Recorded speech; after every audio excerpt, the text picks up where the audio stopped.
ချက်စီအောက်ပေါ့နော်ဒီကျွန်တော်ပြောမှာကျန်းကင်းမှာတို့ထိုင်ခုံမှာပေါ့နော်ဒီကျန်းကင်းတဲ့တပြေးတဲ့ချက်စီတန်းရှိမဲ့ကားလေးဆိုရင်နည်းနည်းလေးတတိထားပြီးတေချာစစ်ဆေးပြီးဝယ်တင်တယ်ပေါ့နော်ဘာလို့ဝယ်တင်လဲဆိုတော့ကျွန်တော်ဟုတ်မင်္ဂလာပါထုံးစံတိုင်းကျွန်တော်ကလင်းခအိမ်မှာပေါ့နော်ဒီနေ့ကျွန်တော်ကဒီ JDN ကားလေးနဲ့ပတ်သက်လို့ကျွန်တော်ဒီကားအကြောင်းလည်းမတင်ဖြစ်တာလည်းကြာပါပြီကျွန်တော်ဒီ29ရက်နေ့ကြီးကိုနည်းနည်းအလုံးမအားကိစ္စလေးရှိလို့နော်ဒီနေ့ကတော့ကျွန်တော်စောစီးပေါ့နည်းနည်းလေးဟိုအကြောင်းအရာလေးတစ်ခုကိုကျွန်တော်တင်နေတယ်ပေါ့နော်အထူးသဖြင့်ဒီ JDN ကားတွေဝယ်မယ်ဆိုရင်ဒီဂျပန်ကားလေးဝယ်ကျင်တယ်ဆိုရင်ဂျပန်ကားလေးကနှစ်ကာလကြာပြီဆိုတော့ကားလေးလည်းနည်းနည်းလေးတော့ကြာလာများတယ်ပေါ့နော်ဟောင်းလာပြီပေါ့နော်အဲ့တော့အဲ့ထဲမှာကိုကအစိုးရအကောင်းကိုပေါ့နော်ဟိုရွေးချယ်ဝယ်ယူရပါတော့ဝယ်ယူရခါကျတော့ဘာလေး error လေးဖြစ်တယ်လဲဆိုတော့ကျွန်တော်ပြပြမယ်ချက်စီအောက်ပေါ့နော်ဒီကျွန်တော်ပြောမှာကျန်းကင်းမှာတို့ထိုင်ခုံမှာပေါ့နော်ဒီကျန်းကင်းတဲ့တပြေးတဲ့ချက်စီတန်းရှိမဲ့ကားလေးဆိုရင်နည်းနည်းလေး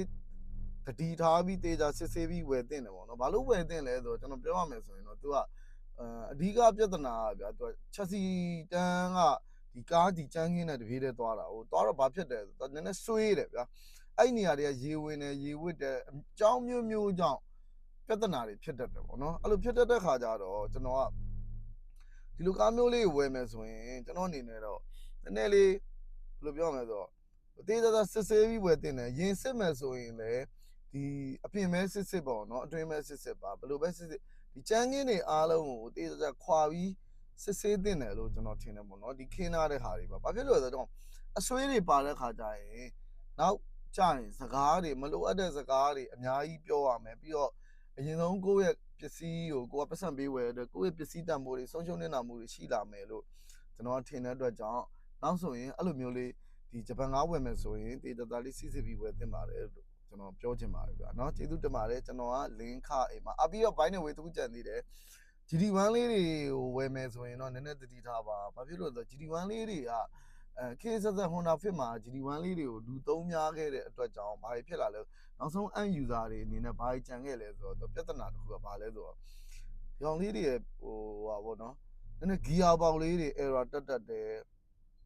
gear ပေါက်ပေါ့နော်ချို့တွေကဒီမင်းနဲ့မလုပ်ဘဲနဲ့စီးတာ gear ပေါက်တွေလည်းမပြင်မစင်းနဲ့ဒီလိုနှစ်တွေနဲ့ကြီးစီးလာတော့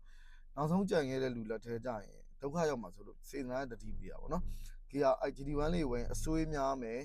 ဒီအဲ့လို gear box error ရှိတတ်တယ်ပေါ့နော်အဲ့လေးတော့တတိထားပါလို့ပြောချင်ပါတယ်ကျေးဇူးတင်ပါတယ်ဗျာကျွန်တော်လည်းအလုံးမအားလို့ပါအဲ့ဆိုကျွန်တော်ဗီဒီယိုလေးတင်ပေးပါမယ်ဗျာနော်တီးလိုကလေးရှိရင်လည်းကျွန်တော် comment မှတ်ပြီးတော့မေးနိုင်ပါတယ်ဗျာနော်